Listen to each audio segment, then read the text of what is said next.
Os dispositivos móveis, acho que mais do que os notebooks, são de uso pessoal mesmo, né? Então, nada mais justo do que permitir que o seu usuário customize ao máximo as suas aplicações, a sua interface, né? E assim por diante. Bom, e agora então, pessoal, a gente entra na TV digital, né? Essa nova tecnologia, então, que surgiu, acho que aqui no Brasil foi em 2007, e veio então trazer, né, essas três características: qualidade de imagem, a mobilidade e a interatividade. Então, quando a gente está falando em TV digital e TV normal, a gente pode considerar que elas estão no mesmo contexto de uso. O que muda, na verdade, é a postura do telespectador. Também, a qualidade da imagem, a gente tem uma alta e uma baixa definição. E o diferencial é que a TV digital, ela passa então a introduzir a interatividade que a TV normal não tem. Por quê? Porque o nosso telespectador está passando agora de passivo para ativo. E com isso vem a interface gráfica. Então, tanto o computador quanto a TV digital interagem com o usuário, possuem dispositivos de interação, só que o diferencial, nas aplicações desenvolvidas para a TV digital, essas aplicações então passam a ser dependentes da aplicação desenvolvida. Agora, a programação é que vai guiar a aplicação que deve ser desenvolvida. Ou seja, o usuário ele vai interagir com aquela determinada programação que está passando e aqueles determinados elementos gráficos que foram disponibilizados. Mas um diferencial da TV digital é que ela possui um dispositivo de interação limitado com relação ao computador, porque o que a gente tem hoje em dia é apenas o controle remoto. Nós temos como, né, em qualquer das aplicações e tecnologias que a gente apresentou, atender as expectativas do usuário, a simplicidade de condução, ou seja, minimizar as funções, né, oferecidas para essa tecnologia e a apresentação de informações mais simples possível. Consistência também, que é uma das características que deve ser, né, seguida para obter uma usabilidade, consistência de informações, para o usuário ter então uma compreensão rápida do que ele está trabalhando. Também nós temos a nitidez das apresentações, ou seja, referente então a detalhes de como, né, essa informação vai ser apresentada, considerando as imagens.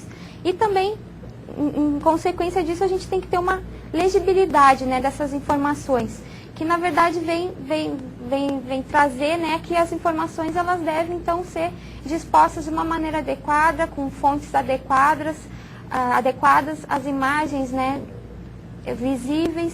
Contraste de cores é muito importante, porque quando a gente trabalha com televisão, a gente vê que é muito diferente da gente, né, apresentar uma imagem no computador, como ocorre aqui com a gente, né, quando faz a apresentação para vocês. A gente tem que tomar um certo cuidado na resolução das imagens, no tamanho das fontes, então isso também é importante para a TV digital. E por fim, a gente tem então a redução da carga de trabalho, assim como a gente tinha, né, nos dispositivos móveis, onde aqui a gente tem que tentar manter uma navegação mais curta, né? Porque a interatividade existe, mas é aquilo. É aquela interatividade mais curta, onde o usuário vai ali para fazer uma ou outra operação. E também é importante, né, obter né, de acordo com as limitações impostas, né, tentar reduzir a carga de trabalho, a memorização que o usuário vai ter então para acessar essa interface. Os jogos eletrônicos, né, que é um campo muito lucrativo aí também do nosso meio, né, de sistemas, e que também tem usabilidade, né? Por incrível que pareça, os jogos também têm usabilidade, apesar de não ser aplicações voltadas para o trabalho, para inserção de dados, para manipulação de dados e resultados, eles são destinados ao divertimento. Então tem que ter uma usabilidade para prender o jogador à frente da tela. Então, basicamente, um jogo, ele se baseia em três questões.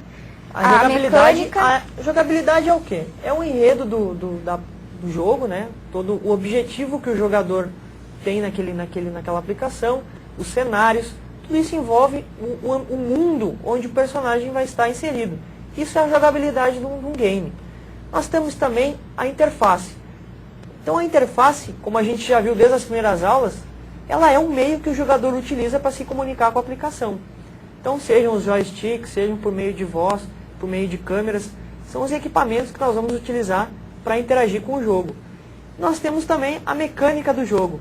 A mecânica do jogo tem por objetivo tornar aquelas informações que estão sendo passadas para o jogador fiéis.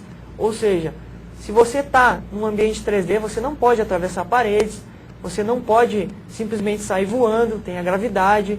Então a mecânica do jogo é quanto ao realismo do jogo.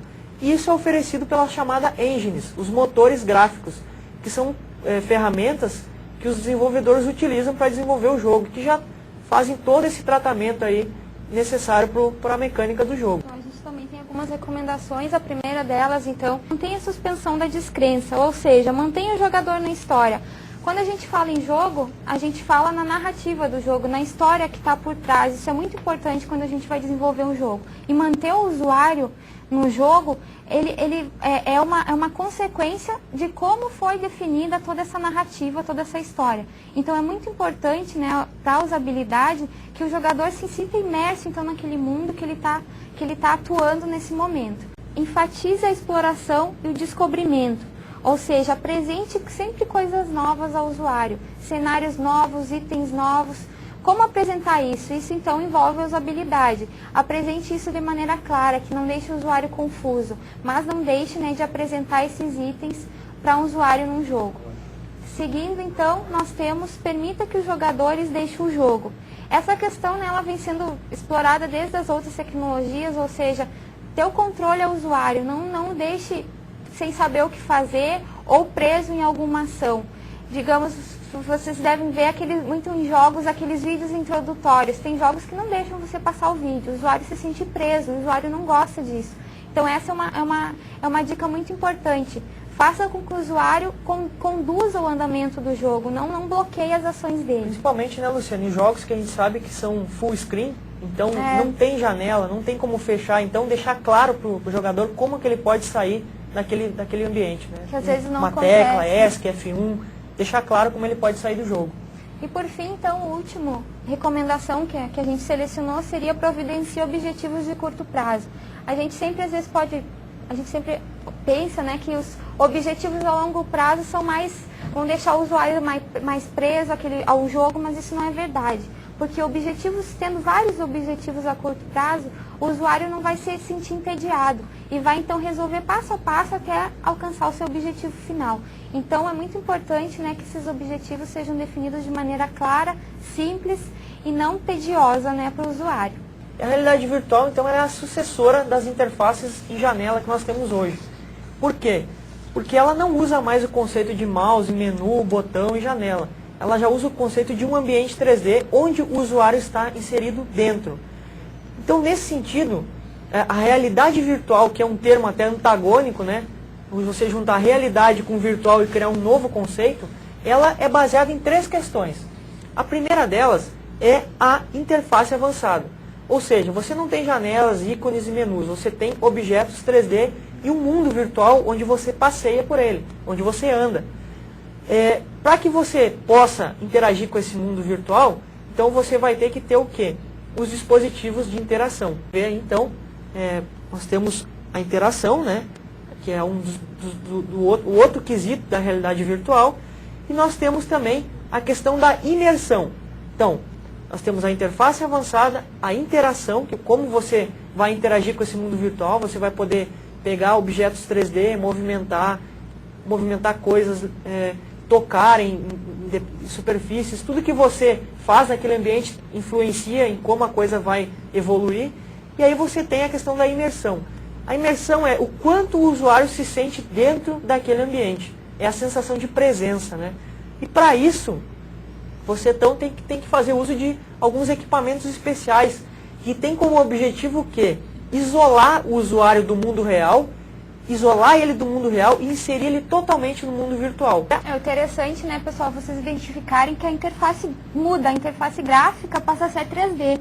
E maior ênfase é dada ao dispositivo que está utilizando, né? Porque o dispositivo que vai, na verdade, conduzir a que tipo de ambiente 3D você vai estar trabalhando. E o usuário dentro daquele ambiente, né? Sim. Inserido. Só que agora a usabilidade está na mesma usabilidade com que a gente trabalha no mundo real, né? A gente tem que ter o usuário tem que ter aquela mesma percepção que ele teria no mundo real. Bom, mas como o Silvano falou, se a realidade virtual isola, né, o usuário no mundo sintético, a gente tem um outro lado, que a gente chama de realidade virtual aumentada. Os principais exemplos aí de realidade virtual aumentada, que combina realidade virtual com a realidade nossa, né, o mundo real, esse é o conceito de realidade virtual aumentada, são aí os tiratemas da Globo, né? Que aí você insere elementos virtuais numa imagem real, permitindo que a gente possa tirar uma série de conclusões.